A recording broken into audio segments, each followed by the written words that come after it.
Good evening, everybody, and welcome to another edition of the 2024B OSCA Weekend Woodsmen Racing Series here on the 3-Wide television broadcast. Tonight is the Darin Stapf Paints 150 at Talladega. I am so excited to be at Talladega because we are bringing ourselves into a little preview of this weekend. This is going to be some great racing. My name is Jeremy Briggs. Alongside of me tonight, special guest Ty McIntosh, and in the booth, working the controls is our awesome Carlos, with Vic stopping in soon as well. A late start slightly to this broadcast, but we are ready to get rolling, and I'm excited to get these picks in as well. Vic, are you ready? I'm ready. Yeah, for our Banks Designs picks, Ty, who you got?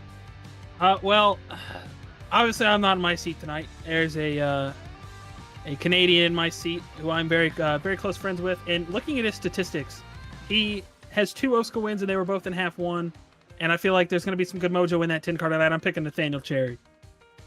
That's a solid pick, actually. I won't hate on that pick. Jeremy, who you got? Tonight, I'm going to go with the James Watson machine. It's also a really great pick. Fingers Carlos, crossed it works out. Listen, we are at Talladega, a track known for its chaos. We're going to have the big one, maybe 2, and I actually predict we're going to have an early big one. That's going to take away a lot of key contenders. I have a feeling Netcode's going to play a massive role in that one. So I'm going to go with a pick, making her league debut in the Premier Series. I'm going to go with Cassidy McLeod. I think she's going to be taking it easy, hanging out in the back, avoiding all the chaos, and while she may not get a top 5 or a victory, I have a feeling she'll be there at the end. You know, you're going for a league debut. I'm going for one of your drivers. Oh. I'm going to go with Ricky Bobby in the 29. I'm going to go with Tristan Millette. Great solid pick. The Tristan Millette. Looking at the 3-Wide television machine there, I believe. As great picks by everybody. Ty, this is some crazy qualifying. Looking at the times, any surprises? Honestly, no. I mean, when you're looking at David Westergreen, who's a really good plate racer, you're seeing the Redux guys who, obviously, we just went to Atlanta not long ago, and those guys did really good in both races there. Almost, I think they actually swept the races there, so no surprise there. I think one that does jump out is Dylan Thomas. Obviously, somebody who needs a good week. He looks pretty good right now. Dustin Dewar's up there as well. He's always good on these plate tracks, so I think we're going to see a lot of guys come and go, just like we always do with these plate races. But it's going to be fast. It's going to be action packed, and I'm here for it. I'm maybe as sad as I am that I'll be in the car. I'm glad to be on the call. Absolutely, Ty. I'm excited to have you up here alongside me. Give me all your knowledge from the driver's seat. That's going to be a great addition to tonight's broadcast. Like you said, unfortunately not in the driver's seat, but we do appreciate you coming on board to be a part of the broadcast under these circumstances, as these drivers have about just over a minute and a half to complete their qualifying session. And right now, like I said, Dylan Thomas up top. This is an open qualifying session, so these drivers are allowed to go out there. These drivers can see each other, and they are getting the draft. As we take a look at our 2024B drivers standings right now, Daniel Gore still leading the way. James Mullen there right in second, Caden Tufts, Ryan Gavel, and James Watson, your top 5 in the driver standings. As you can see, there is 20 drivers on the board there. And then you look at our team standings. Redux Racing still up top. The team mixture Rich there in second, with Shift Esports, in third. South Shore Racing in fourth, and the RK Motorsports team in fifth. As these drivers are finishing up their qualifying session, Ty, is there anything you expect different from this race? You kind of be your kind of normal, everybody rides around, and then there might be a wreck here or there.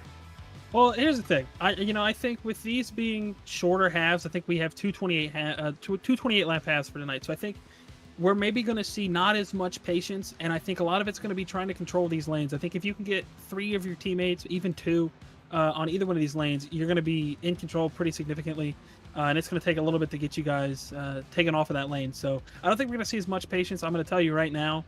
I mean, you're looking at Dylan Thomas is obviously up there. He's in a Banks Chevy, but you got the Redux guys, you got the South Shore guys. It's going to be a really good fight between those guys, and I think we're going to see a lot of that come into play tonight. Just a few seconds left Looks like everybody is coming down pit road, so I do believe Dylan Thomas should be our pole sitter for tonight's first half of the Darin Stapf Paints 150 here tonight on 3 wide television, as the drivers are now going to get on the grid. It's gonna be a great first 28 laps. As we get ready to take a look at our lineup, like we said, Dylan Thomas there starting on the pole. Jake Scarborough out to his outside. Dylan Gooden right there in third. Number 75 machine. These are great paints, by the way. David Westergreen there in fourth. Ray Bracey in fifth, with Noah Brown in sixth, and the number 65. Great looking cars. Daniel Gore, the number 69 machine there in seventh, with Santiago Aguirre in the number 88 starting spot. Dustin Dewar, the number 32 machine, will start ninth. And Darin Stapf, tonight's presenting sponsor, will be starting 10th. Ryan Gabel will be starting in the 11th machine, the number 1, with Caden Tufts, the 00, starting 12th. Cooper Johnson, the number 91 machine, will be starting 13th, with Zach Evans starting in the 14th machine, and the number 6 in the 15th starting spot will be the number 71 of David Carpenter, and just outside of the top 15 is the number 44 of David Toker. 17th will be my pick, of course, of James Watson. Great looking scheme there tonight with a Wonder Bread looking machine of Tristan Mallet there in the 18th starting spot. 19th will be Dallas Mayhay, with Nathan Cherry there in 20th. James Miller will be starting 21st, with Galberto Javier Gormier, I botch it every time, 22nd. Thomas Capiano in 23rd. Tim Conrad will be starting 24th. Alex Kenton will be 25th. Cassidy McLeod, making her debut, will be 26th. Neil Rutt, 27th. Rashid Coles in the 28th starting spot. 29th, not on the track. And then 30th will be Matt Hackathorn if he takes the lap. Boy, this is going to be one heck of a field. Looks like we got 28 cars, I think, are going to be taking the track tonight. A lot of cars can lead to a lot of chaos as these drivers begin to take off. Here we go, Ty. I'm really curious to see how early they make it 3. I don't think we're going to see it on lap 1. We might, though. A lot of pretty aggressive guys that are going to want to get to the front fast, towards the back, maybe the middle half as well. Guys I look for Tim Conrad to get up there. He's really good on these play tracks. Gilly's going to want to get up there. I mean, there's going to be a lot going on. It's going to be a lot to cover, but I think we can handle it up here, Jamie. It is definitely going to be a lot to cover. There should be some great racing. I love good car counts like this. Always puts on a lot to talk about up here in the booth when you got to go through a big field. As you see our awesome 3-wide television ticker there. Half 1 will be a 23 car invert once we complete this half. So whoever is 23rd will be starting the next half in the pole position. We'll have to see how that plays out. If anybody that is currently running in that 25th spot, you're definitely going to want to get 2 more spots, because that can really help your second race go a lot better than the first. As these drivers are now halfway down the backstretch, getting ready to come to the green. We'll have to see how the teamwork stuff works out. Like Ty said, controlling the field is going to be important. One thing that I do think might be a little bit different than the real world stuff is I believe the real world Xfinity cars cannot hook bumpers. Like, you cannot be pushing, and like, you can bump draft, but you can't like push draft, and obviously the rules really don't apply in the sim. So we'll have to see how these pushes go about with these different noses on these cars. Looks like a lot of Toyotas out here tonight. Those Supras kind of with the pointy noses, and the Fords with more of a flat nose that helps with that aero stuff. 2 sets of tires per half in the pits here tonight. The pace truck makes the left-hand turn off the track. Thomas Scarborough gets ready to lead us all the way through the tri-oval. Long ways to go still until we get to come to the green.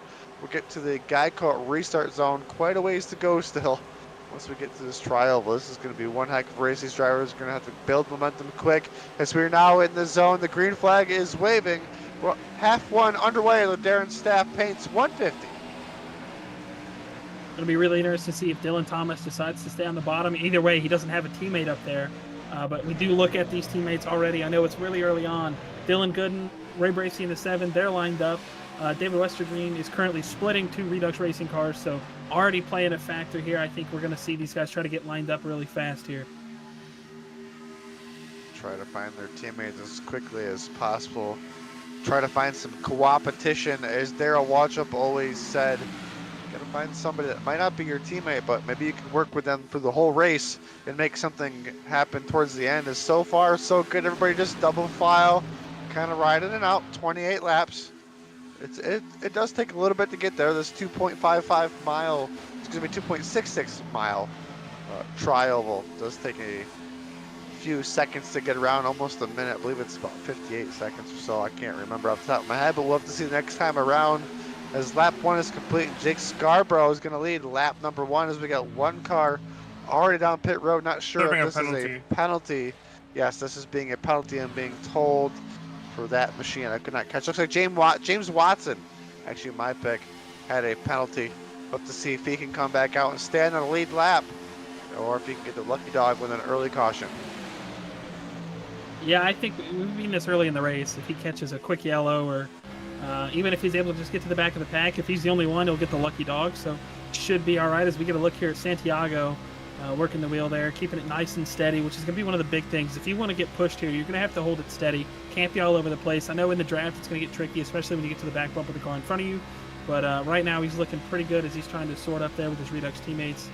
But right now, Jake Scarborough, one of his Redux teammates, doing Jake Scarborough things on these plate tracks. We saw him win at Daytona, and he's in the control right now on that top side. I do not believe fuel is a problem tonight, if I'm correct there, Ty. So it looks like, I believe, so no pitting really necessary. Tire wear usually not too much of a factor as we continue to look at Santiago Aguirre there.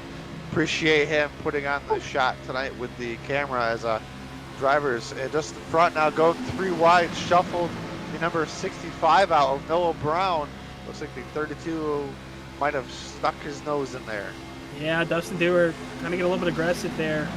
So 20 laps of fuel, so it is going to be a challenge, actually. They're going to be 8 laps short, okay. So We're we close. may see some of these guys at the back saving, and now it makes me wonder if that was some of their strategy, right? These guys are really smart.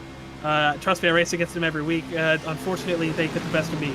But to be sitting at the back and saving a little bit of fuel, I don't think you're going to save 8 laps, but if you can make it to where you can get as little fuel in that cell as possible, you're going to be a lot quicker. And I'm starting to wonder if that's what these guys were thinking, is some of them maybe didn't set their greatest qualifying laps possible.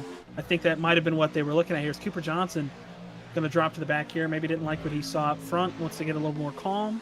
So he's going to safely be able to do that. Yeah, so a couple of drivers got shuffled out here to the third lane. This is the number 32 of Dustin Dewar. Now finds him out on the outside of the other 2 lanes, kind of all by himself out there. As a 13 of Dylan Thomas and Jake Scarborough continue to lead the way up front. Dylan Good and David Westergreen in that second row. As it looks like Ryan Gavel and Ray Bracey in that third row.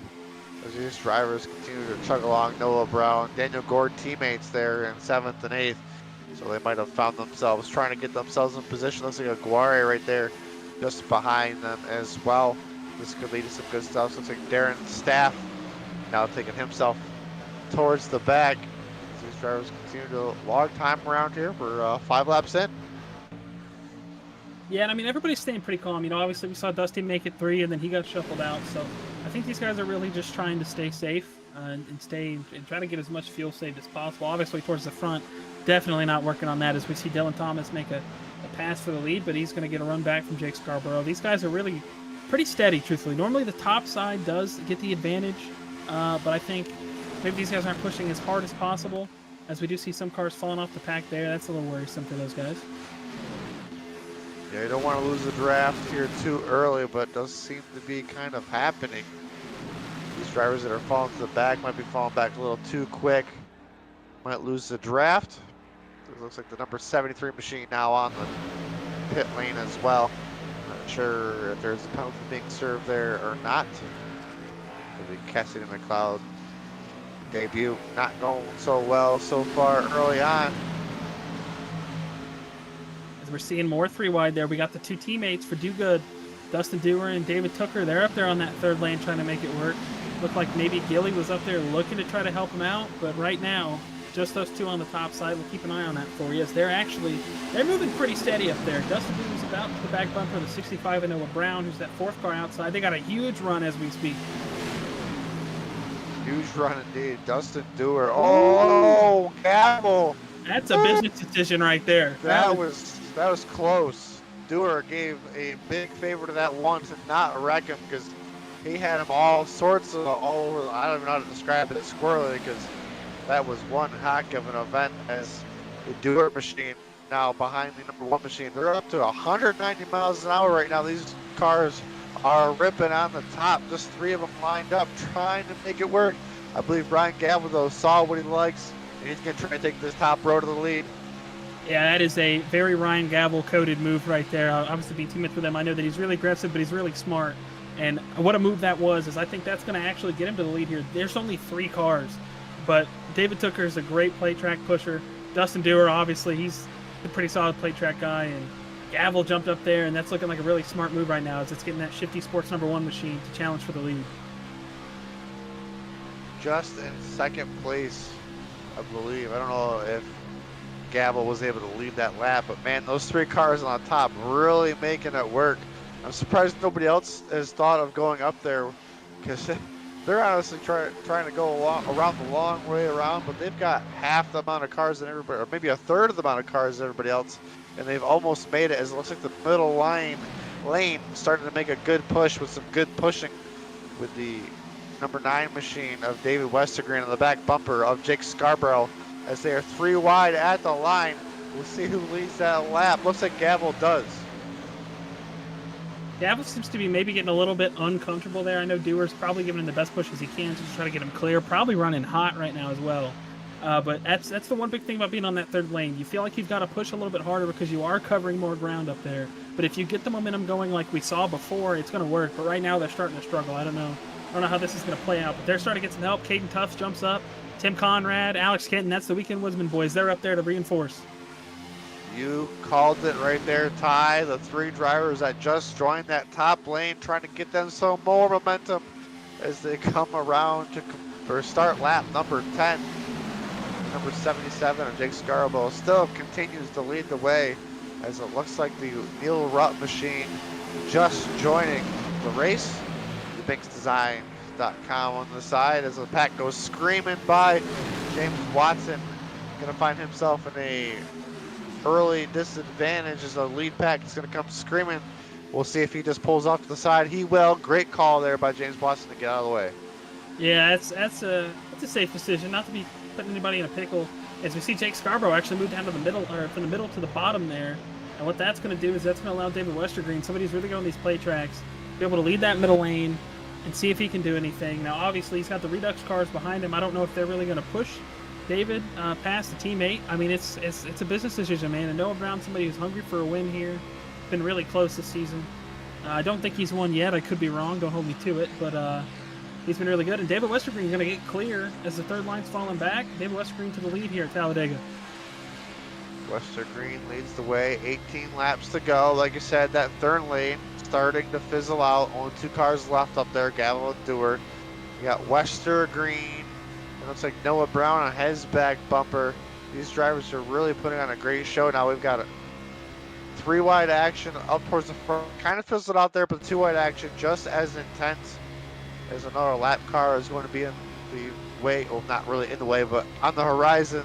Looks like the 73 of Cassie McLeod is going to do also the safe bet and pull off the track and out of the way. Trying not to cause any havoc, as we said only 20-ish laps on fuel.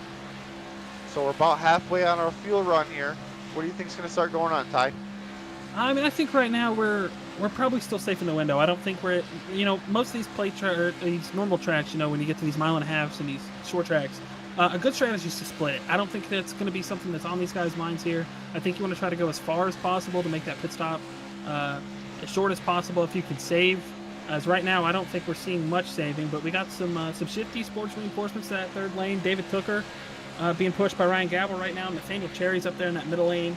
Gilly's working his way up there as we look on board with Darin Stapf, obviously tonight's title sponsor, and that beautiful Cal Naughton machine. His teammate Dylan Millette is somewhere. I think maybe. Kristen. Did I say Dylan? I don't know where I'm getting Dylan Millette from, but I appreciate that, Carlos. Yep. As we see the third lane coming back, Ryan Taking a Gavel. charge again. Look at Gavel's a good pusher here, so I'm excited to see how this goes. They're that. dead even. 44. Dead even. And this is some great battle. And I appreciate all these drivers, especially Zach Evans as well, giving us their onboard shots. It's great to see. I believe we saw Dallas Mahan also just a few shots before this with a VR shot going on. Look at these. Look at the steady wheel right there for Zach Evans. Right now, just riding it out here in the back. Nice and easy. Drive. He's got his gloves on. Yep. He's probably watching something in the background. Normally he's watching a sports game. Maybe listening to us. I don't know, but he's chilling. He's just having a good time. Honestly, it looks like there is zero urgency there in the Zach Evans camp for right now, as we have 15 laps to go coming through the tribal, through the start finish line. Instead, these drivers would probably cut in half. Obviously, they're not. They're hoping for a yellow, of course. But these drivers are probably getting pretty close here on fuel. They have to start figuring out strategies, with teammates. The bigger the numbers, the better. See if any of these drivers have any good ideas lined up. It looks like the pack is now all back together except for number 27, Neil Rutt, who is also a few laps down and missed the start.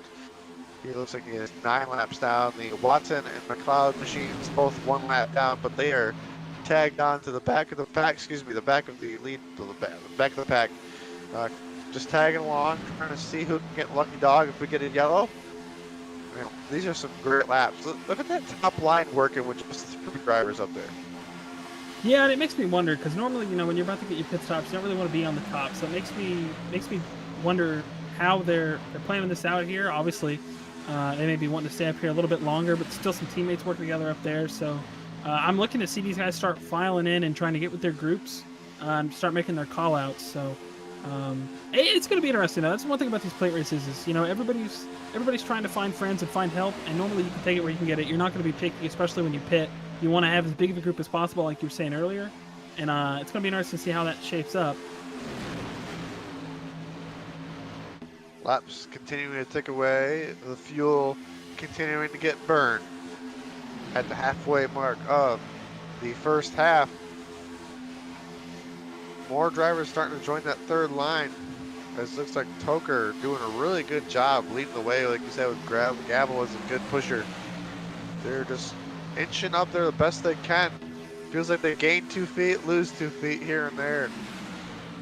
This is great racing though. These drivers keeping it 3 wide as we look at Nathaniel Cherry there, the number 10 machine, just in the middle of all of that, with Santiago Aguirre in front of him.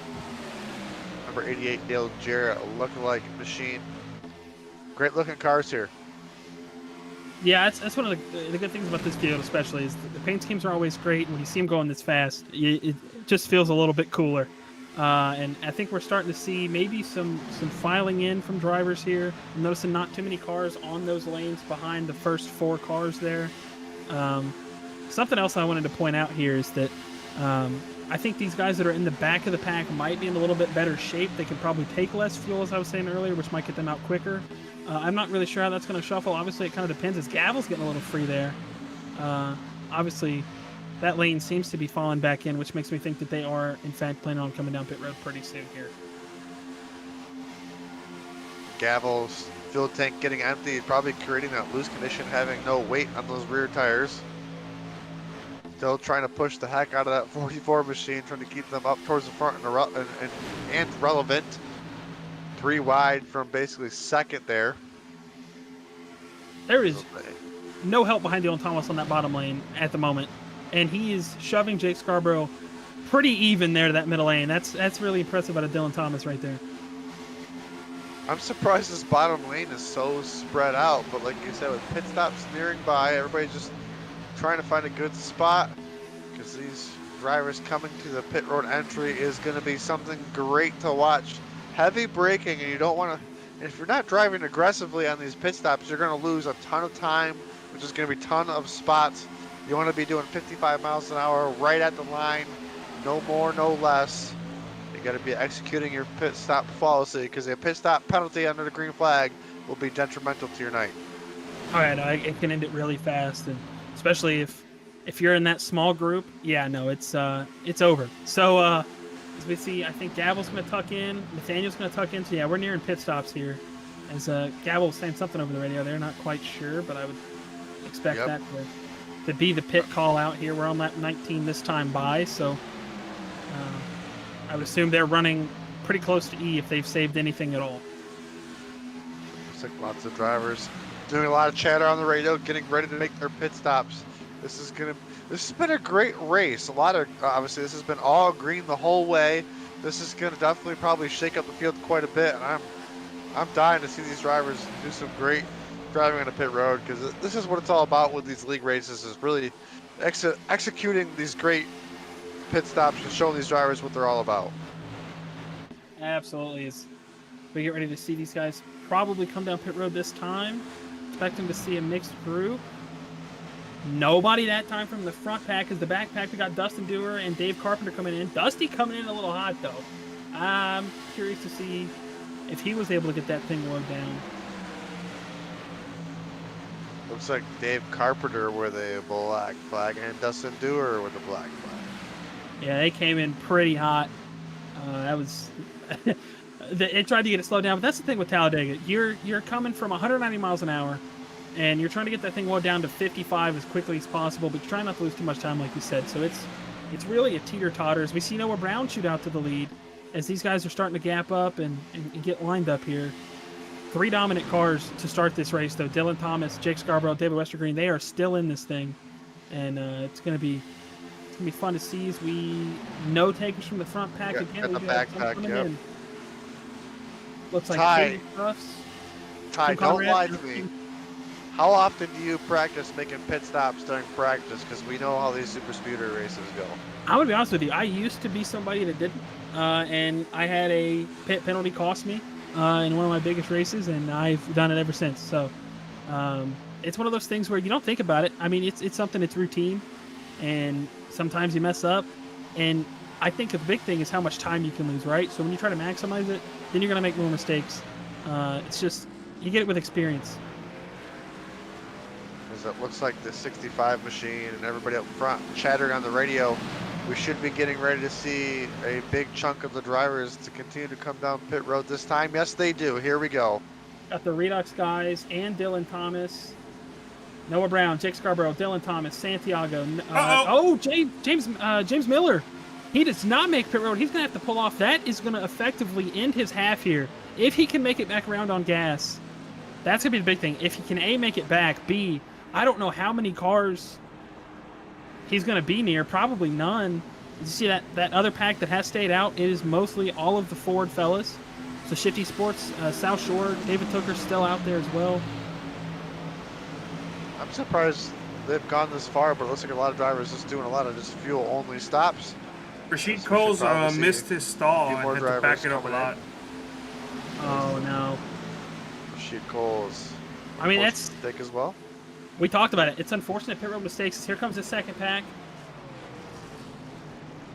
Everybody else coming in. Everybody else looks like they got it. Driving it hard, man. Woo!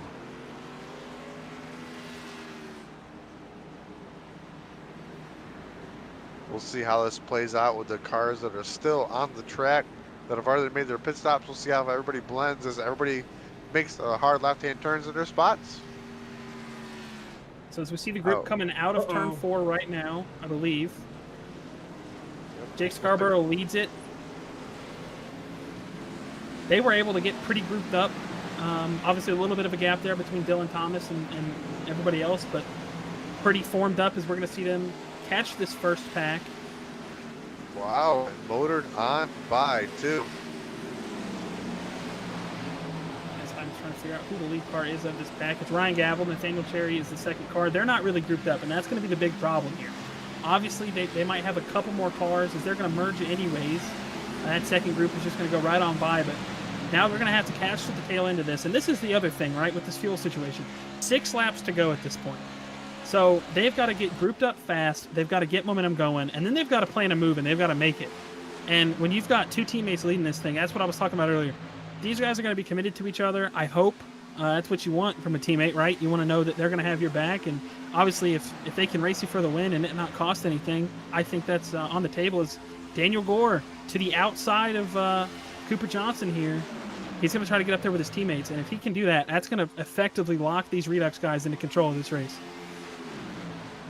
5 laps to go of the first half here. The Darin Stapf paints 150 as the field has been shook up dramatically. I mean, we got David Westergreen going from leading the race to basically just coming out of turn 2 all by himself. Not sure what happened on his pit to lose all that time, but unfortunate way to have that pit sequence go. You know, go from leading the race to just hanging out all by yourself. And like we said, these pits starting off so late in the race, it's really just shook this field up. Everybody's trying to get their momentum built back up as we ride on board there with James Miller. Obviously, we're seeing him. He had a penalty, had an issue. He's way back there. David Westergreen, we're going to have to figure out what happened with him. Maybe Carlos has an idea. But the second pack is here now. So this is where it's going to get really interesting. 4 laps, not a lot of time, but that's enough time for them to maybe get together. As Daniel Gore is going to block that move, try to anyways. 2 Shift Esports teammates making a run. Here comes Dallas. He's going to... Oh! Yeah, that's going to shuffle Dallas. That's probably going to put him towards the back here. Unless he's able to slide in. Looks like jump down in front of him to pick him back up. And unfortunately, Nathaniel there got the rough end of the stick.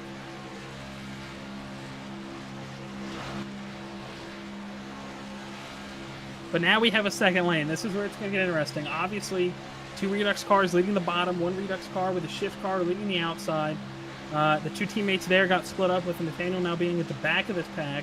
This is going to get really interesting here, Jeremy. I'm excited to see how this plays out. This is going to be one heck of a finish, Ty, because we got 2.5 laps to go. We got drivers now trying to make that third lane progress. That's the number 75 of Dylan Gooden trying to make it work from the third lane. Ray Bracey right behind him. Looks like James Watson in this group, but I believe he is behind the 8 ball with a lap down. So he could be anything but help to maybe push somebody to the win. As we are now coming to 2 laps to go, is 77 of Jake Scarborough pretty much up towards the front all night long. He's got the number 69 now to his outside of Daniel Gore. Side by side into turn 1. We got 2 laps to go. Gore led that lap. Top lane is working. Gavel to the back bumper of Gore. Trying to push to the front. The number 92 of Dallas Mahan now finds himself in the pictures of third lane now.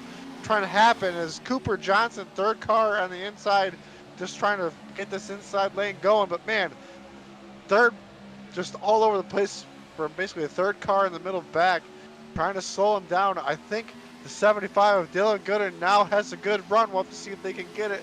We're ready to come to the white flag.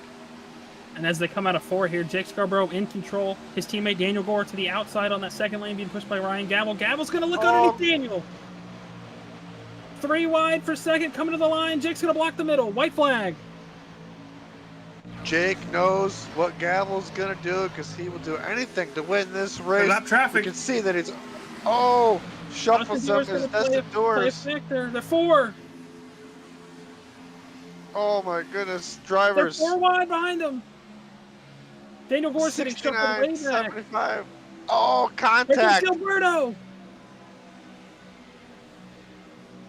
The shift teammates are going to play a factor in this. Oh, Dallas! Oh! 3 shifty sports cars right versus there. 2 Redux cars. Here we go. This is going to be a fight, guys. Dallas Coming is to on the top trial. of Daniel Gooden. Oh my God! Go to the line. Jake's going to block. They're going to be 3 wide coming to the line. Oh my 4 goodness, wide. 4 wide to the line. It's going to Scarborough. be Scarborough. Oh my gosh, what a finish. Wow. Scarborough, Brown, Gomer, Gavel, Cherry, your top 5. That was incredible. I mean, obviously we didn't see the Shift Esports cars really get the Gavel until probably 3, 3, and 4. Jake was able to make really good blocks there. Gilly was able to make it 4 at the line. How about that finish there, Jeremy? That was absolutely insane. What a finish here for half one. We had cars finishing on top of cars coming to the line. Unbelievable sequence of events. But wow, what a finish at the line. Like I said, these drivers were going to put on a show. Green to checkered, came to 4 wide at the start-finish line, and they had green flag pit stops. This is great driving here, Ty. The pit strategy definitely came into effect. Obviously, we saw the group that pitted first was able to get up to speed and make that time up. Obviously, it worked out, and they were in control. I think that's one of the things we're going to see in half two. Now that these drivers have seen that same length half, they've got the same fuel. So I think now we're going to see some playbooks change there. Maybe see if some teams decide they want to pit together earlier on, so they can just keep the momentum built up. You know, you get 5 cars all put together after some quick pit stops. Also, Dallas Myhand was riding on top of a car for a good solid chunk there. Yeah, I know. I know that wasn't probably the most important information to spit out as they were coming out of 4, but I was on Dallas when the wreck happened, and I couldn't believe it either. That was crazy. He was just chilling on Dylan, so that was something. You probably have to check that out on this week's version of Quick Shifts. So we take a quick look at our results, our top 18 right here. Scarborough, your winner, up towards the front pretty much all evening, started second, so good run for Scarborough, really showing his stuff. Noah Brown was second, Gilberto Gomier was third. Fourth, they got Ryan Gavel, really aggressive like always, doing a great job, started 11th. Nathaniel Cherry finishes 5th, Cooper Johnson 6th, 7th, Caden Tufts, Dylan Thomas 8th, 9th, Zach Evans, Ray Barisi finishes out our top 10, Thomas Capiano in 11th, Tim Conrad in 12th, Daniel Gore 13th, 14th, Dylan Gooden, Darin Stapf was 15th, David Toker starts 16th, finished 16th for him. Wester Green up towards the front right before those pit stops with just like 7 laps to go. Unfortunately came home in 17th, 18th was Tristan Millette, 19th. James Miller was probably some issues, I believe was his pit night. Alex Kent was 20th, just outside the top 20. Cassidy McCobb making her debut in 21st. 22nd was Santiago Aguirre. 23rd was Rashid Coles. And these drivers were all a couple laps down. Dallas Mahan, James Watson, Dave Carpenter, Dustin Dewar in 27th there. Neil Rutt started late in 28th, rounding out our field. I picked Ty McIntosh, didn't do so well. I'm actually disappointed in him. Hey, man, Yeah. you know, sometimes you got good days and you got bad days. That was a bad day. Just didn't even take any laps. Really just being kind of a sour person tonight. Hey, I'm just kidding. As we probably should get our picks out of the way here. Is Vic here? I believe Vic is here. If Vic is ready, that is the question. I'm present here. Having some tech difficulties, but I'm here. Oh no, tech difficulties. That's Who fine. won that round? Do you know? I do. Not me. Oh well, that's a good start. Hi. brag, So Jeremy, you get first pick here in half 2. Oh yeah, it kind of went really bad there. I guess if I paid attention to the penalties, I probably would have known that was coming, huh? Yeah. Okay. Let's see here. So my pick for the second half is going to be Neil Rutt III. So that's not a bad pick. Carlos is second on the board to pick. All right. Well, it didn't really go the way I expected. Not only was there not a big wreck in the beginning of the first half, there just wasn't a wreck, period. No cautions. I'm sure you are incredibly excited for that. David Tucker, half number 2 pick. I like that pick. I would have saved it because I don't know if he's racing next week, but I would have saved that one if I were you. Oh, I know who I'm bringing next week. So I'm up next, and you know I'm shocked. I'm shocked. For some reason, I still have him to pick, so I'm gonna go with David Westergreen for half 2. Hi, who you got? You know what? I'm already behind. I'm gonna pick something legendary here. He's starting on the pole. Give me Rashid Coles. That is a pick. Rashid, if you can hear me, get it, Yes. baby. Oh, well. Go, Rashid. All right, the picks are in. Just a few more minutes to go here after that first half. And wow, unbelievable. Great pace by everybody. Green to checkered. Lap cars did a great job staying out of the way. And boy, 4 wide to the line there, Carlos. I cannot wait to see those shots later on because, woo, that was hot coming to the line. Yeah, I mean, you talk about out of 4, the action that we saw there. Obviously, Dallas getting turned there in 3. Is Carlos? Are you able to get a replay of Dallas there, or was it featured on the screen? I might. We have a couple seconds. I'm gonna see if I can. That was a very bizarre event. We had a car just riding it out, and Dallas was practically a top hat out of turn 4. it's pretty insane. You're looking at this car going for a ride. Also, you look down, it's like, oh no, we're about to be 4 wide for a lead. Here they come. That was just great racing, and I'm excited for half 2. Like you said, we'll have to see if drivers decide to do a different strategy because we went green to checkered there. Maybe if they try to pit a little bit earlier on, they can just stay wound up and around the track they go. Because obviously, boy, they were pretty spread out there with those few laps to go, and I was pretty impressed they made it work like they did. The checkered flag is out on this warm-up session. The 23rd car that finished in that race will be leading us to the green. I think a lot of that, what could have happened there with the pit strategy is, obviously we saw David Westergren have issues, we saw James Miller have issues. Maybe that second group that pitted wasn't completely linked up the way that they needed to. Maybe they just had some slow stops, and maybe that was the reason why the group that pitted first was able to get by. We don't really know. As we look at the grid, Rashid Coles is our winner with Santiago Guerrero. Excuse me, our pole sitter with Santiago Guerrero in second. Cassian McLeod will be starting third. Fourth will be the Kenton Machine. As we look on to James Miller will be starting 5th. Tristan Millette will be starting 6th. David Westergreen will be starting 7th.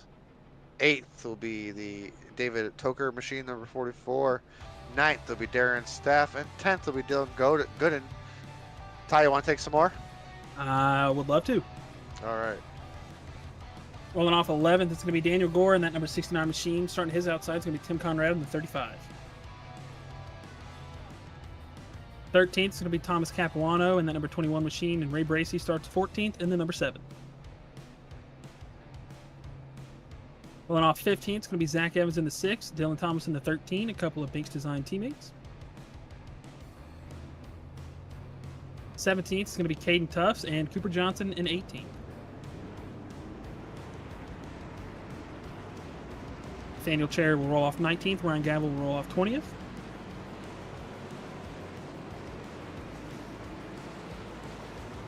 Gilberto Javier Gomera will roll off 21st with Noah Brown starting 22nd. Half 1 winner Jake Scarborough will roll off 23rd with Dallas Myhan to his outside.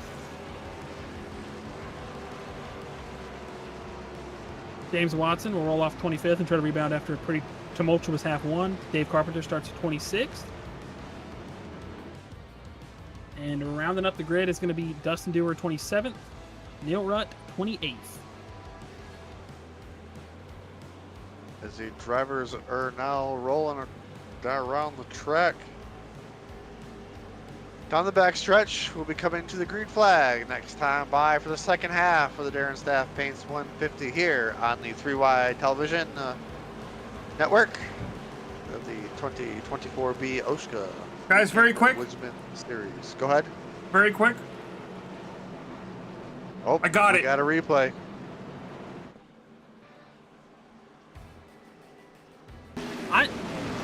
He just got lodged on there so perfectly. I mean, And props to Dylan to just driving it out too. yeah, like I know he can't tell where he's at. Obviously, right there he can, but I really would have loved to see Dallas make it to the start finish. Yep, that would have been. That's what I was hoping for too. They obviously only made it. Looks like the pit road entrance there. So remember, at home, the drivers that are starting 23rd, 22nd, 21st, they were our top 3 in the last race with the invert. Love to see if those drivers can make a hunt back to the front. Rashid Coles, though, is going to lead us here to the green flag of half number 2 with Santiago Aguirre on his outside. Cassidy McLeod making her debut in 3rd. Alex Kenton also in the 2nd row. Green flag is out. We are green. Future time. Here we go. This is where it's going to get interesting, right? So Rashid, not a guy that normally runs up front, not a guy that likes to run up front. I'm interested to see this. I hope he stays up front for Rashid's sake. Get some laps in, get comfortable. Get yourself out there, man. It's Talladega. I don't think that's the one that he's in. I'm not sure. I can't say for sure. I think he's in the Binks Energy car. I don't know what car that is. I can't read the number, so I'm sure that's going to be on the penalty report. Yeah, all right. Well, that's going to be on the penalty report for door visibility. Well, hold on. It could be a me issue, guys. It could be a me issue. It could be. It's already Rashid getting passed by Santiago Aguirre in that number 88 machine and Alex Kenton in the 14.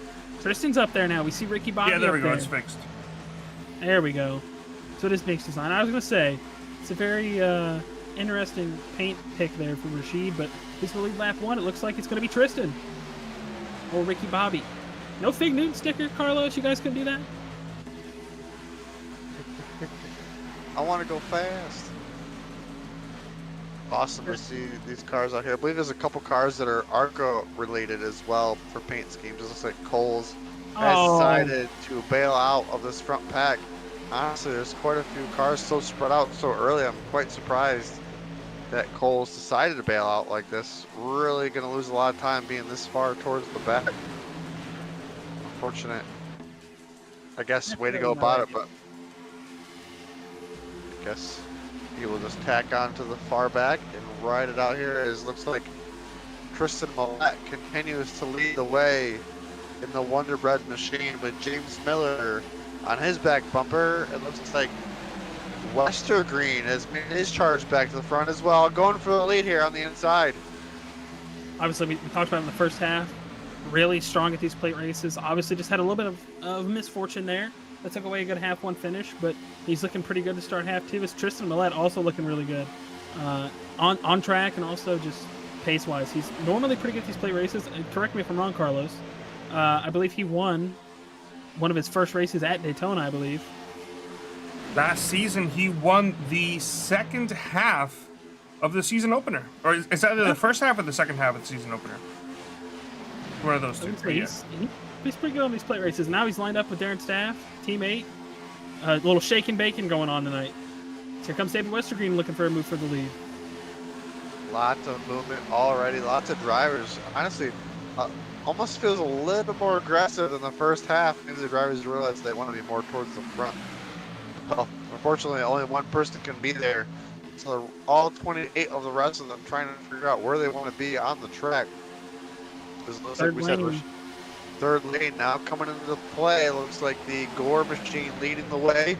The 66 lost a tremendous amount of time, way off the pace. Not sure what happened there. But man, 3 wide for a lead already on lap 5. Yeah, we got the Redux guys and Gavel up there on the third lane. Nathaniel and Gilly also looking to tack on to the back of Gavel. So I think we are going to get a little bit more aggressive here, which honestly, I think if you maybe played the first half a little safe, you got some points, you got a good finish. I think you risk it here in the second half. You got to go out there and put it all on the line. And I think that's what we're seeing here is these Redux guys are looking really good up top. Obviously, Jake just won half 1, maybe looking to get a sweep, get the broom out. Nice thing about these super speedway races, you really can go for that sweep because you can really get back to the front even though you started, mid-pack or more towards the back. But he's already a third car on the top lane coming to the front with Gavel on his back bumper. Once again, these drivers, man, look at that move by the number 9 of Westergreen to get in, block that middle lane for coming up. Unfortunately, Miller, though, got to his inside. Miller trying to lead this lap there in the 09 machine. Trying to make his outcome a lot better in this half as he had an unfortunate missed pit road there in the first half, late in the race. It looks like just a few drivers tacked onto the back, and a couple cars got loose there in the middle. Lots of shuffling going on. Maybe just trying to find their teammates. Yeah, I think a lot of it too is we're still early on, so maybe these guys thinking a little better about trying to save a little bit of fuel and just trying to be a little more calm.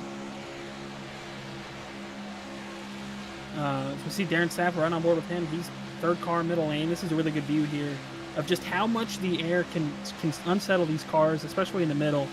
As you see, he's getting pulled left and right. Now, he's holding a pretty steady wheel in there, trying his best. But it's really hard when you've got a car packing air behind you, you've got a car packing air in front of you. It's really unstable and kind of terrifying, truthfully. If you've ever gone down the highway and you get stuck behind two tractor trailers of some sort, that's kind of what it feels like. But this is at 190 miles an hour, and they can't see left or right. They're just looking straight on.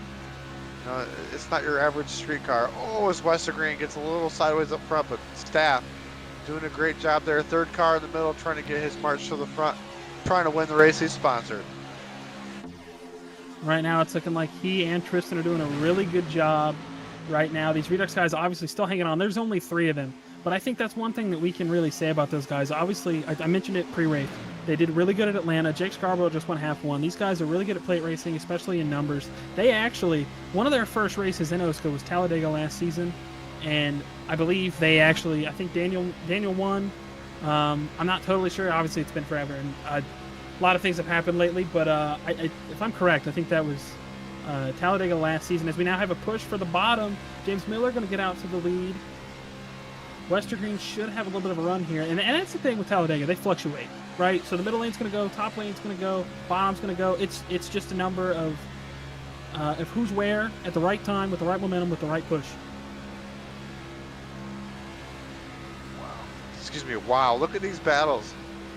3 wide, continuously, lap after lap. We're almost 10 laps in of just 3 wide battling. As Aguirre there, the number 88, 6th car at the time. 3rd car on the inside right now with his Dale Jarrett throwback, trying to make his march towards the front. And this 3 wide battling is really good to see. That's what I really love about Talladega, is it's so wide you can make a lot happen. It's really good for this type of racing, and these drivers are once again not disappointing us with another good show here tonight. You know, Talladega can kind of be a little tricky, but so far so good. We're now ticking away lap number 9, 20 laps to go. Nobody really doing anything crazy, but like we said, love to see if the pit strategies change from the first half. Man, Stapf, left, right, doing everything he can. He's just getting bounced all around in that air. And that's the thing right now. They're 3 by 3 by 3 by 3. So the shift guys are kind of going up to the middle lane, or up to the top lane, back down to the middle lane. They're jumping up and down. They're trying to see where their best chances are to move up here, but there's nowhere for Darin to go. He can't lift. There are a lot of cars behind him, and that's the thing. He's kind of stuck there, and that's why I kind of really favor the bottom lane here. If you have an escape route, if you need it, if something goes wrong, and thankfully no big one, right? Obviously we went flag to flag there in half one, no yellow yet, and this is a place where I figured we would have at least one big one, maybe 2. You said no escape route for Stapf, so I got to give Stapf a lot of credit for just being risky and putting it on the line there. In the middle, 3 wide early on, with 19 laps to go. Looks like the number 09 there of James Miller pretty much leading the way there on the bottom, as Westergreen trying to make the middle lane work, but only 3 cars in the middle. This looks like Gavel dropping back. Not sure if he's maybe trying to save a little fuel this time. I think about it last race, with Westergreen leading up front and then having a slower pit stop, if he needed just that much more fuel to get him to the end. Yeah, so I think with Westergreen, what it might have been, he could have slid his box. He could have taken tires, and maybe there was a miscommunication there. There's a lot of things that it could have been, and I think you could be right. I think if these guys are up front and having to burn a little more fuel, even if it's half a second, right? If you're half a second too far back, you're not going to get the draft, especially coming off pit road when you're not at the speed. So any little change could have played a factor in that. And obviously David doesn't feel like it's going to change much. He's still up here trying to fight for the lead and leading this race for the majority. Miller, Wester Green, your top two right there, and you got Gore on the third lane, trying to pretty much lead the way with the top lane starting to struggle just a little bit. Middle lane getting some more numbers though. But like we said, that top lane just only needed 3 cars, and half one winner Jake Scarborough trying to go for the sweep finds himself that 3rd car in the top lane, just kind of hanging out there trying to get that lane moving, but just losing a little bit here and there now. As we got 17 now coming to 16 as we come to the tri-oval. And there are significantly more cars that are single filed out, saving a little bit of fuel here. The shift guys decided to tuck back in just behind this lead pack where they're single file. I'm seeing the Weekend Woodsman guys back there. I'm seeing some of the Beats Design guys. We're seeing a lot of guys back there that are trying to be more calm. But the Redux guys, they do not care. They are here. They're going for it, and I respect that. So last race, I believe it made it to 6 laps to go before everybody had to pit. So we're like within the next 10 laps, drivers should be getting ready to come to pit road and get their stops underway, because we cannot go full distance on fuel, which honestly I'm a big fan of, because I like a little strategy in the races to play out as these races just continue to go green, and this is great. I can't believe the top line continues to work with just the 3 cars, 3 really good cars. As we'll go through the field here, it's kind of hard to tell where everybody is right now, but we'll walk you through here. As Wester Green is our leader with James Miller there right in second. They're kind of going back and forth on the lead. Then we look in the second row, they're 3 wide. Got the 44 of Toker. You got the 29 of Tristan Millette. You got the 69 of Daniel Gore there. And then you come to this next pack. You got Stapf, Brown, Aguirre, and Dallas Mahan. All these drivers just kind of all working their way through here. Then you come to Aguirre. You got Jake Scarborough on his way up as well.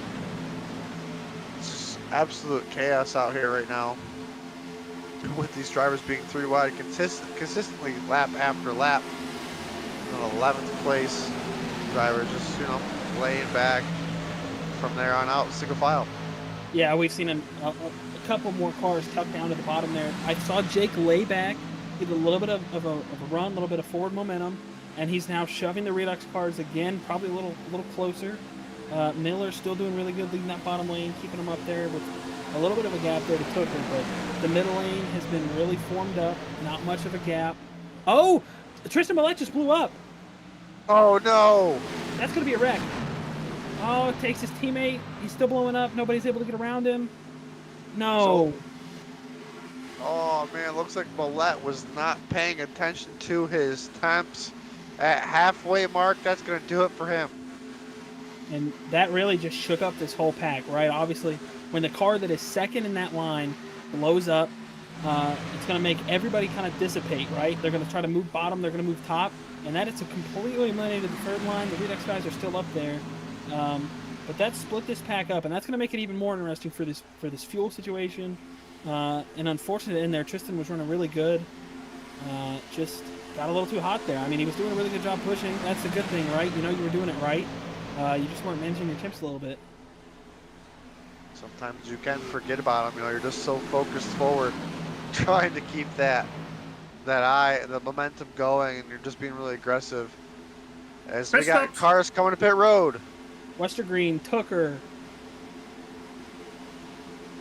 Oh, Bracey coming hot. Yeah, that's just beat her. No black flag. What? Wow, All Bracey right. with huge momentum. I'm gonna do a rewind on that one for myself here.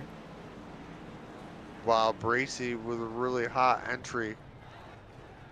It looks like these drivers should just do fuel only and get out of the pits and get going. Oh, okay. Man. Yeah, he got it. He was close, but he got it.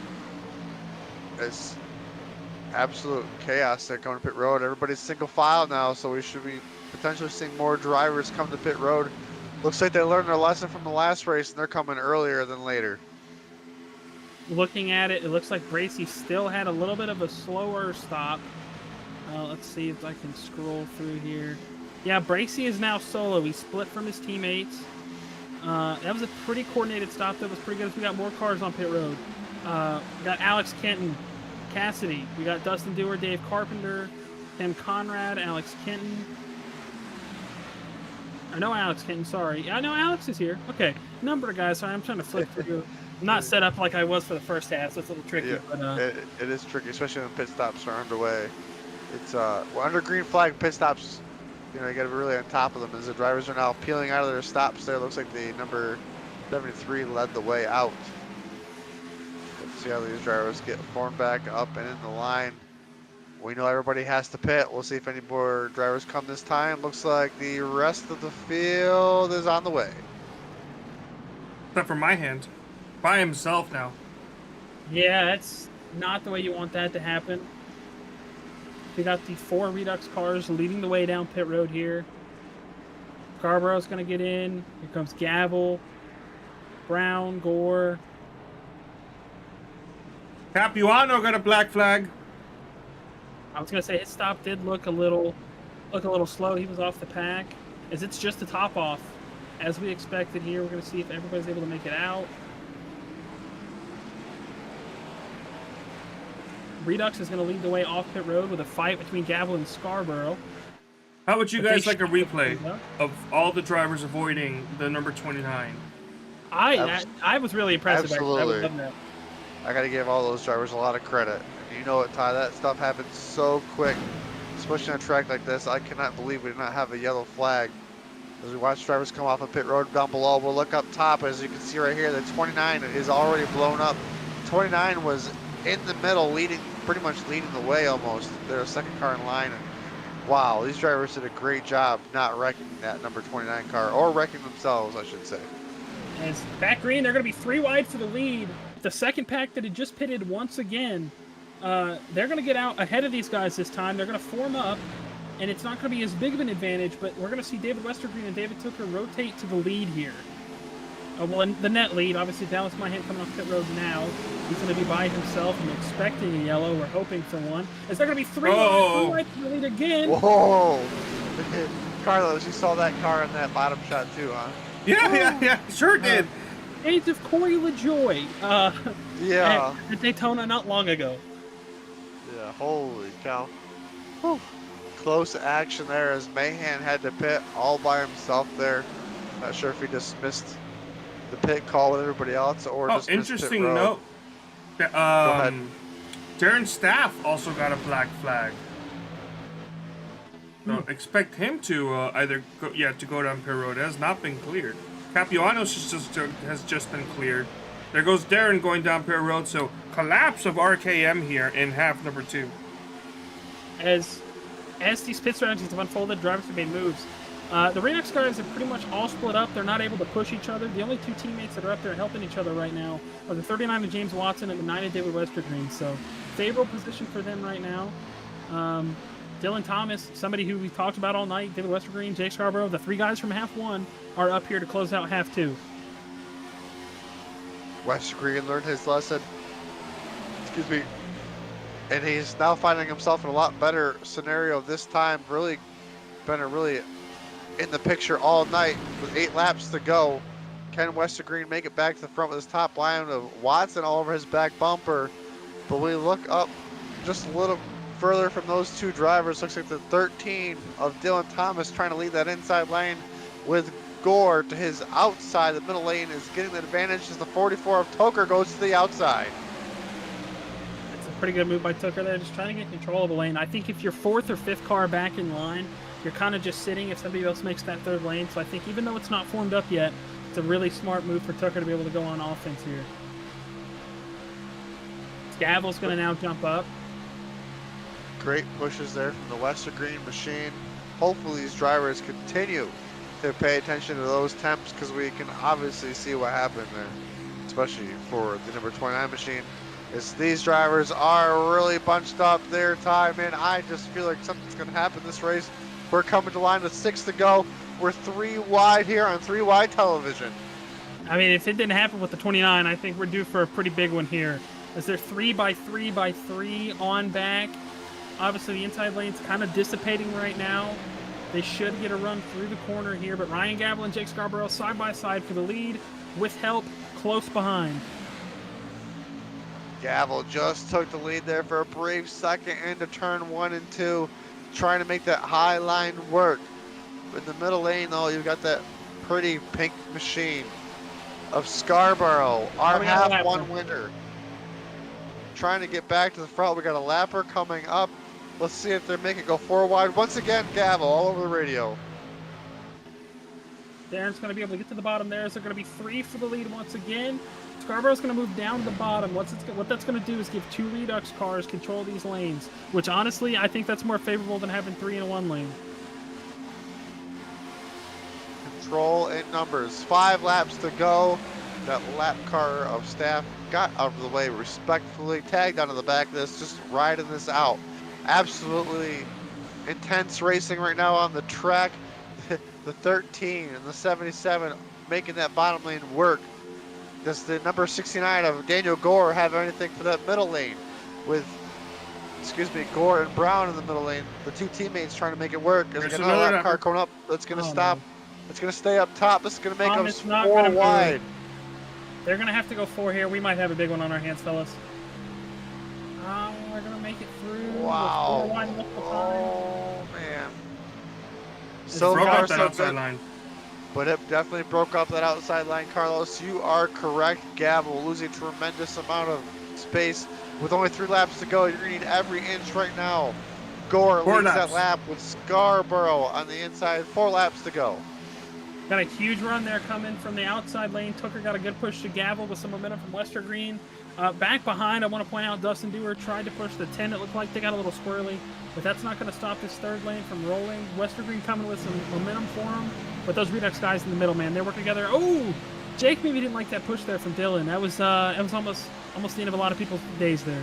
Yeah, I saw that 77 shootout. He definitely got a little whoop-de-doo there. That was a close one, but the pushes are as hard as they're going to be all night because we are coming to the line with just 3 laps to go here. The weekend Woodsmen Series here on 3 Wide Television, the OSCA 2024B Racing League. This Ryan has been Gavel. a great evening. Woo! Wow, Gavel, aggressive Tucker moves get up clear. front. Oh, Tucker he's going to clear take it. underneath him. Wester Green's got help from Miller. Miller's going to be really aggressive. He reaches these guys. It's really good at pushing. Oh! A little bit of a bad There's push. a wreck. 73 of McLeod, I believe. In the front, they're almost still wrecking. No caution. No yellow. Cassidy's low enough, no yellow. Back out front, David Westergreen's clear to the lead. We're going to see a lot of wide. here. There's going to be some changes. 4 wide for second place. They feint it back to 3. Wow, Cassidy has a Miller was meatball flag. there. Meatball flag for the Cassidy McLeod machine. Unfortunate ending to her second half. Was going so well. This driver's coming to 2 laps to go. How about that top side? Look who's leading it, Dustin Dewar. He was back in the pack chilling. He decided it's time to get up here and time to move. Dustin Dewar leads the outside with help from Gilly. Nathaniel Cherry's up there. This third lane might get rolling here, boys. I'd like to point out, by the way, gentlemen, that the 44, while making that move for the lead while Cassidy was spinning out, almost got turned 3 times and saved it every single time. David Tucker is a wheelman. As we are coming through 3 and 4 for the final, for the white flag, sorry, coming to the white. A little ahead of myself here. Gavel's going to make a move to the bottom. Miller wanted to make it too, so they're going to stack up. A lot of blocking here from this one machine. Miller trying to fake him out. He's doing everything he can to get there to him. He's going to be the inside. It's going to be side by side coming to the white flag. It's going to be 3 wide behind them. Westergreen all over the back bumper of Gavel. Gavel moves to the top. Westergreen down to the middle. Miller on the inside trying to make it work. Gavel blocks the middle lane. Does Miller have anything on the inside? With Toker on his inside. Look at this battle right here.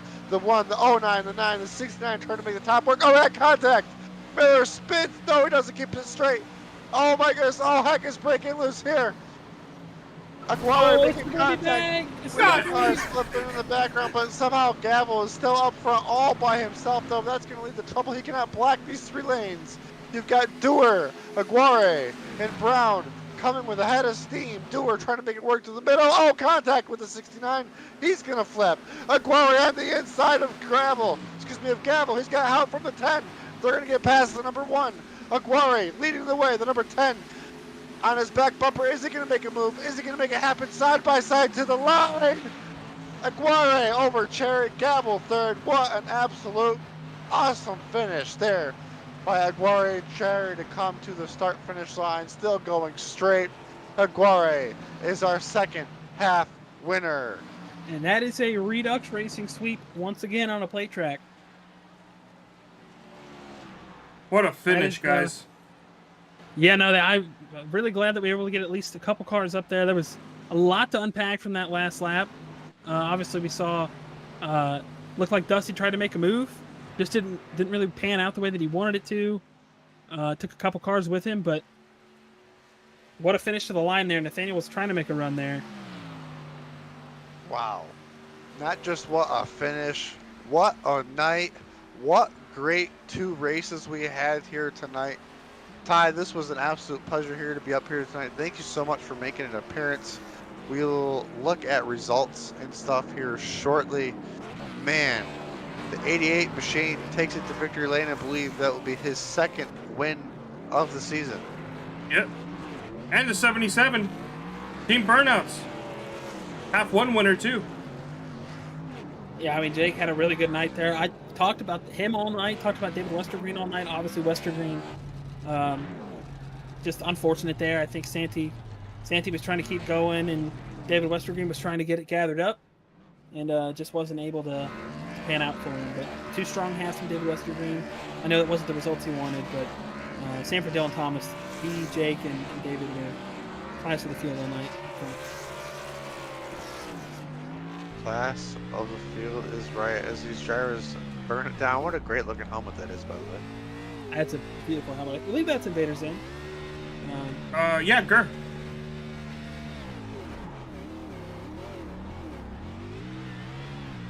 Great job for both. Great night for both of these drivers. As Jake Scarborough came home 7th there after all that chaos coming to the checkered. Wow, so much to digest, so much happening there. Great night overall for everybody. We will go through interviews here shortly, Carlos. Yeah. Well, actually, before we do any of that, let's go ahead and take a look at the finishing results here for half number 2. Of course, Santiago Aguirre is our winner there in the number 88 machine with an absolutely awesome finish at the line. 47 thousandths of a second victory over Nathaniel Cherry. 3rd place was Ryan Gavel, who just muscled his way to the front to get himself in a good position to attempt to win. Alex Kenton in 4th. Kid and Tough rounds out our top 5. 6th finishing spot would be James Watson. Jake Scarborough 7th. Tim Conrad 8th. 9th was Gilberto Gormier. And rounding out our top 10 was the number 91 of Cooper Johnson. In 11th was Daniel Gore. In 12th was the Dylan Gooden machine. In 13th was Dave Carpenter. Dillis Mahand was 14th. 15th, Zach Evans 16th. Noah Brown 17th. David Westergreen 18th. Neil Rutt 19th. Ray Bracey 20th. James Miller a lap down also as well. David Toker, I don't know why it's saying lap down. I don't know if I'm on the right one, but we'll go with it. 22nd, Dylan Thomas. Dustin Dewar, 23rd. 24th, Thomas Capiano. Cassidy McLeod, 25th. 26th, Rashid Coles. 27th, Darin Stapf. And 28th, Tristan Millette. All right, so let's I want to see if we can get another look at that last lap crashes. I'm gonna queue up here. I'm not quite sure how to help you with that. Alexa, stop. I want to go ahead and queue up here the last hour. I didn't even say her name. I know, and she can't help you with that. Yeah, no, she definitely cannot. But you know who can? I can help myself with that. Here's the white flag. Alright, and there was an incident up ahead. I couldn't quite remember who it was. I think the 09 was involved. Where did the 09 finish? James Miller, here we go, leading on the or being up front near the last lap. A lot of things happening quickly, as I believe Gavel and Miller, yes, a little bit of contact makes him sideways. I thought he was going to spin out. I thought Gavel was going to spin out. Look at Gavel. Absolutely Oh, sideways. the 44. Keeps it straight. And then Miller, unfortunately, looks to be going down the track. The 44. 44 absolutely died, by the way. I have to point Yeah. out. Miller thought he was going to be all clear and ready to go, and just drove it right into the 44, who was just coming out of the track. And man, absolute chaos there. Last lap on the back stretch, and they didn't miss it coming to the checkered. You know what though? I mean, that's Talladega, man. You get rough rides. Tucker probably just saw the roughest that I've seen in a minute. He went from the inside wall to the outside wall, but Halifax is open. So, Well, we're not close to Halifax. hey, as Ryan Gavel said, you can always get to Halifax. And then here's the other incident that happened. The 32 came up a little bit into half of the Redux Racing boys, or excuse me, 2/3 of the Redux Racing boys, and that took out Darin Stapf, who was at that point 2 laps down, and while 32 also got massive air. Yeah, that's certainly NASA Space Program Award of the night. He earned enough flight credits to get his pilot's license. We can talk to Cameron Rich about that one. Yeah, we definitely should.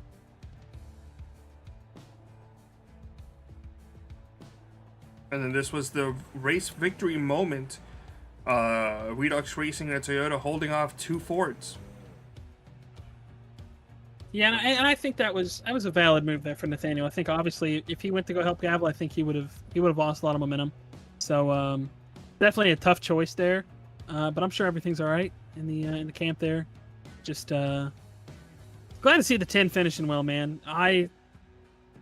Golly, I haven't had the greatest luck this season, but you get a Canadian in there that can wheel it on a plate track, and there's one here before, and it gets good. Nathaniel Cherry with a great finish there at the line. Whew, what an evening here. This was very eventful. I'm very proud of these drivers for putting on one heck of a show. Green and checkered in both races. Absolutely. Yep, let's go ahead and bring in your half one race winner. Here we go, guys. Take it away. Here is half one winner Jake Scarborough. I would love to get this one, Jeremy, if you'd allow me. Absolutely. Jake, buddy, we saw you have a crazy night. You obviously won half one, and number one, I want to say I'm proud of you, buddy. But take us through that. Obviously, you worked with the Redux guys all night really well. You guys had control. What was it like out there? Definitely chaotic. I was honestly shocked at how calm it was till like that white flag lap. You know, it I don't even know how to put it in words. Jeez.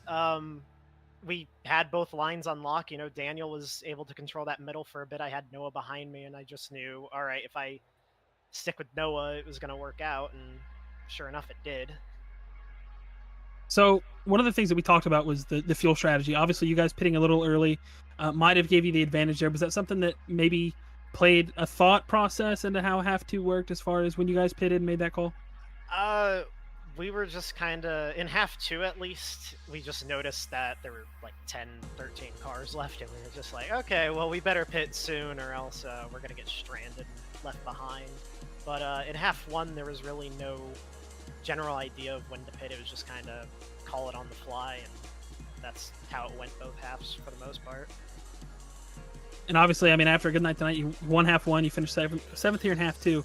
What does this mean going forward for your season? Obviously, I know you're not in the greatest spot points wise. This is obviously going to put a big chunk out of that for you. Are you still just looking for wins, or do you think you're going to make a playoff push here? The goal is to make the playoffs. That's been the goal the past few races. Just rack up as many points as possible.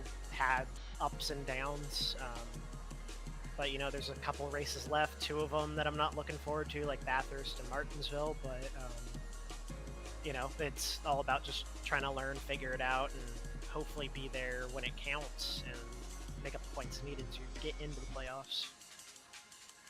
Well, heck yeah, man. You keep it up, and you keep doing what you're doing out there tonight, and I think you got a good shot. Is there any shout-outs you want to give? Any guys you want to thank? Obviously, the guys at Redux helping me out all night. I tried getting Noah back in that second half. It didn't get to work out, though. So have to hold that on for Daytona later in the season. Outside of that, everyone involved in our podcast, making that work. The Olympian got a couple other sponsors on there, Left Turn Coal, notably. The guys that help you guys up here in the booth calling the race. Carlos for having 3 wide on the car. Nice to have an additional sponsor on there, especially with the nice scheme we had tonight. So, a lot of people think, I'll go back and say, I thank the shift guys for even giving me a chance in the league. Ty, you're kind of the reason I'm in here in the first place. So, to those guys even giving me a chance in the first place, you included it. It's a whole trail. Well, we're definitely proud of you, buddy. And pink looks good on you. I hope you run it the rest of the month. It popped for sure. Pink rims are questionable, but unless Jeremy's got anything for you, I think we're gonna let you go celebrate that half-1 win, my friend. All right. We are all set up here. Congratulations, Jake Scarborough, on your first half win. Appreciate it, guys. Awesome deal. Man, that was a great interview. You're really good at this, Ty. I wish you'd do less driving. I'm just kidding. Well, that's why we're working on it for next season. Well, from one driver you're familiar with to another driver you're also familiar with, Ryan Gavel. Here he is, third place finisher here in half number 2. Hey there. How's it going, Ryan Gavel? Man, you are one heck of an aggressive driver. I really enjoy watching you, and you're always up towards the front every week, but you definitely put on a good show this week. Walk us through your first half and then through the rest of your night. Yeah, definitely being aggressive was kind of the goal. I didn't want to hang back too much. I know in that the first half, geez, I can't even hardly remember that last lap. That second half was so exciting, but the first half went all right. I mean, it was very interesting where you had to pit, so that threw a little bit of strategy into it, and we had a good first stop, and it's tough because as easy it is to pass, once you get 3 wide, it's kind of just stuck and you're boxed in places. So never really had a huge shot at that win. I mean, coming to the line, Jake just ran everything right, and I snuck in the middle of Jake and Daniel, but those Redux, I think it is, those guys, they just ran a really good race, and Jake ran all his lines perfect and threw the right blocks and everything, and he held on to that one. So yeah, that first half was fun. Came home P4, and then that second half was, I don't know, maybe even more fun. That beginning of it was tough because I was just stuck, but it was a good time though. One point, man, you were pretty much completely sideways. I couldn't believe you saved it, and you were able to still squeak out 2 top 5s tonight, man. Congratulations. Who do you got to thank for getting you here? Yeah, well, I got to thank this Logitech G923 for hanging onto my desk as I slung it around there. I'm sure you were, yep. I don't know how I saved that one, honestly. I've had a couple big saves, never one like that on a super speedway where I'm going hand over hand on the wheel, just preparing to die, and I never lifted, and it right back up and almost worked out. I was hoping a couple more guys wrecked behind me, but they had such a big run down the back that it was going to be tough for me to hold off, but it is what it is. Good race anyway. Thanks to all the guys at Shift. Worked really well tonight. Nathaniel almost won that second half, and he almost won the first half too. Him and Gilly both. I mean, all 3 of us finished in the top. I think 9th from Gilly was in that second half was our worst finish, which is saying a lot. How good we ran tonight. Surviving some of that chaos, but a lot of fun. No cautions is always great. So thanks to you guys up in the booth. Thanks to Vic for running the league and everything, and hopefully after some good points tonight, it gets me back in the hunt there after missing a race earlier this season. Definitely looking forward to Bathurst next week too. I love that track, so hopefully a couple more podiums next week would be cool. Awesome deal for you tonight, Ryan. Once again, congratulations, and hopefully we'll have you up in the booth here shortly again. Yeah, thanks guys.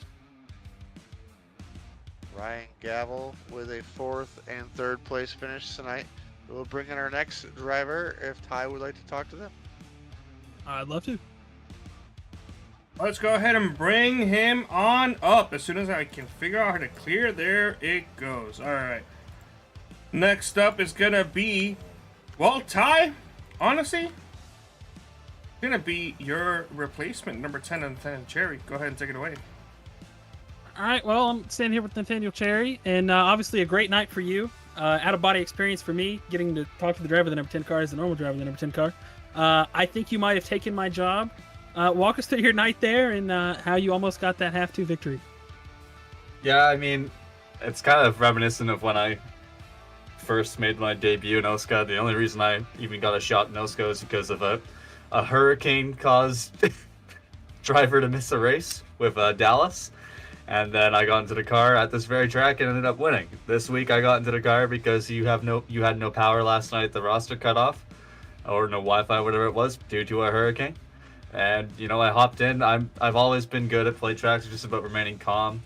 Yeah, I was pretty much just waiting until those last 5 laps there after the pit stops in both halves, and doing my best to help my team. And half number 1, we almost were able to get both Gavel and Gilly to the win there. It was like a 4-wide finish, and the 2 of them just came up a bit short, which is tough luck, but a good finish for the team, 3rd, 4th, and 5th. And then the second half there, with the chaos of the wreck, I regret ending up just sticking to Santiago's bumper, but I didn't know what was going on. I just kind of wanted to make sure that I got through cleanly, but in retrospect, it would have been better if I could have gotten up to Gavel, and we probably would have been able to get him a win.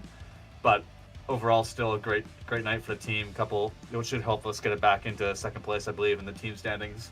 And for me to come out for my first time racing in this league in a calendar year and get 2 top 5s is nothing for me to be upset about. Yeah, no, I mean, it was absolutely impressive, and I'm a little biased, but I think you guys did a good job. What were the comms like? Because I know the first half was really calm, but that second half, I think you guys were 3 wide before pit stops, if I'm not correct. So, I mean, were you guys trying to map out, you know, which lane you guys wanted to go to? Did you have a preferred lane, or was it just kind of... Honestly, I mean, the first half, yeah, it was pretty calm. It was pretty much just once everybody started pitting, we're like, okay, we're going to pit together on this lap, and then it was, let's try and get to the top, let's try and get to the middle, whatever works, and we'll try and make it so. But it was kind of, on that first half there, after the pit stop, Gilly and I kind of got stuck a little bit, and it was just kind of, whatever lane Gavel's in, let's see if we can help it out. And then the second half there, yeah, 3 wide the entire time. We tried before the pit stop. I don't know if you saw, we were looking around the middle of the top, even tried the bottom to see if we could find any way to move up to the front, but it just didn't work out. So then after the pit stop, Gavel got a way better exit of the pits than Gilly and I did, and then from there it was pretty much just Gilberto and I were trying to find our way up to the front. And would have been interesting to see what would have happened if that last lap did go green, but ended up just kind of being a bit of a how do I say this without swearing? Bit of a mess on that last lap, and there wasn't really much calm, so it was mostly, well, maybe there was, but I was tuning them out. I was just heavy breathing, trying to make sure I didn't wreck the car.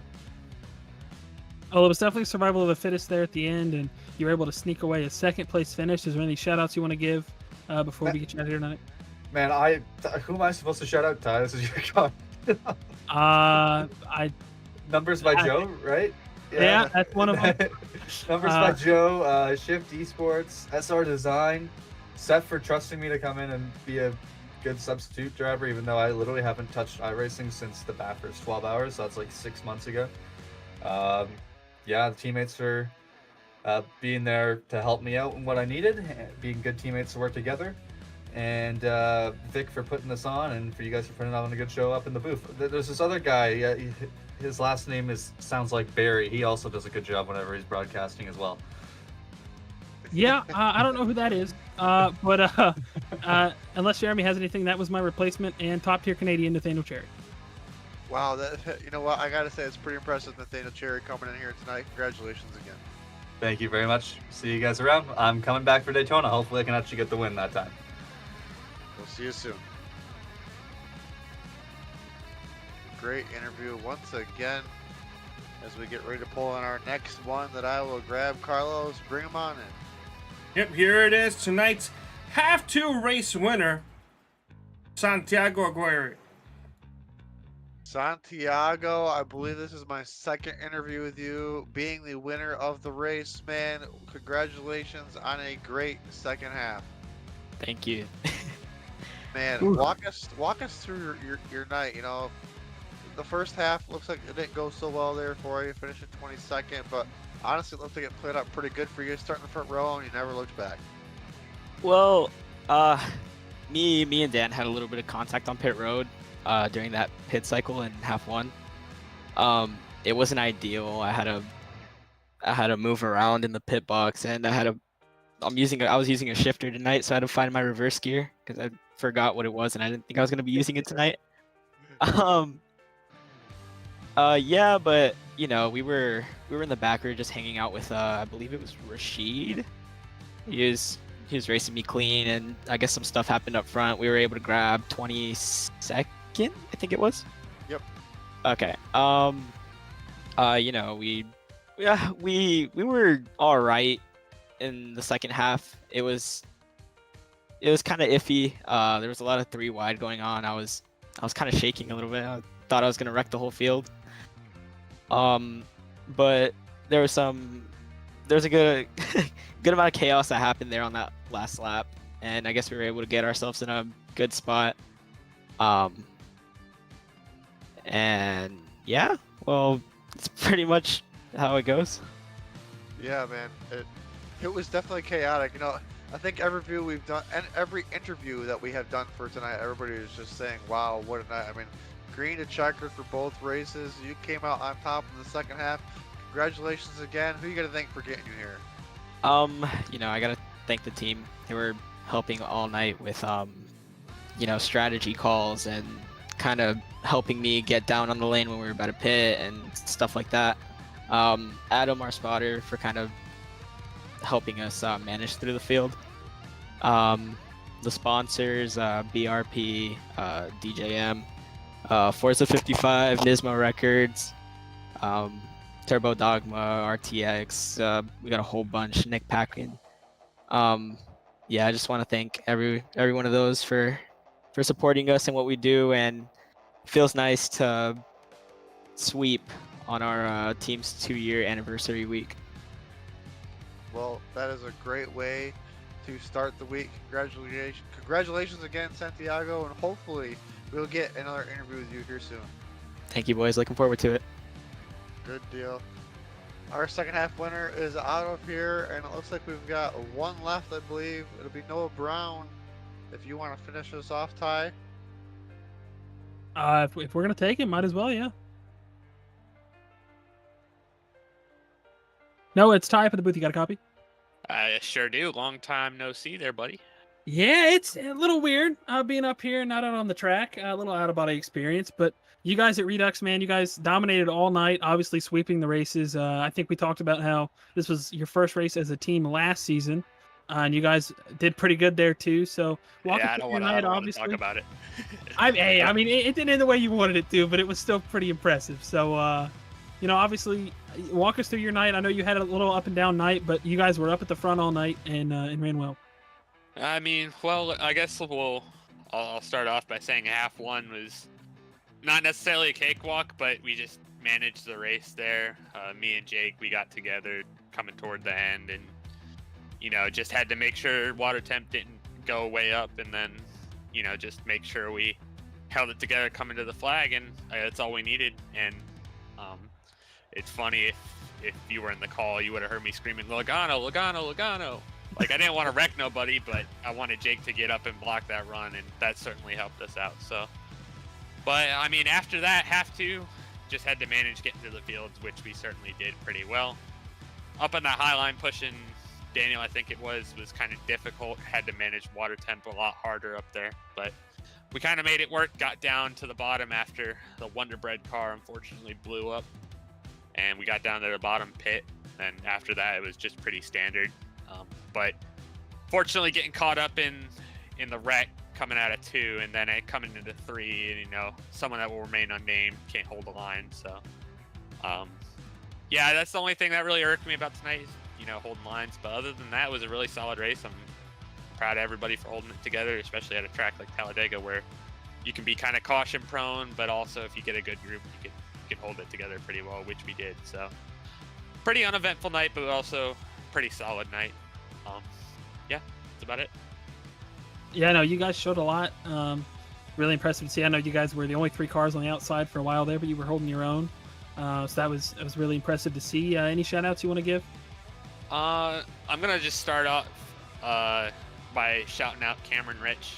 I know he raced last season. It's pretty prolific, but coming into the season, he took more of a backseat role in his team, and also in our team, he's raced with us in a couple of special endurance events, and he met up with us for a karting meetup, and pretty solid guy. I would say would not be in the situation I'd be in most of these races if it wasn't for his advice and his knowledge. So I thank him foremost, but kind of along the lines of Santiago, I thank the sponsors and all the rest of the teammates for helping out. Really putting the whole thing together is not much of a challenge, thankfully, but putting it together, it really does help out a lot. Yeah, you guys have got a really solid group, and it's been fun to watch you guys grow. Unless Jeremy has anything, I think that's going to do it. That will do it for our interview with Noah Brown. Thank you again for stopping in tonight, Noah. Yep, cheers. Cheers. I almost grabbed Carlos's name and grabbed him out of here. Carlos, thank you so much for all the work you do in the booth for us tonight. Ty, thank you so much for making a special appearance. Any last quick thoughts from you? I mean, it was what we expected. I mean, it was fast, it was action-packed. No yellows, but a lot of good racing and a lot of tight racing. So it was a blast to be up here, and I'm thankful that you guys welcomed me up here tonight. Awesome. Thanks again, Ty. That was Ty McIntosh. My name is Jeremy Briggs, all along with Carlos up here. This was another presentation of 3 Wide Television. Everybody have a great night, and we'll see you soon.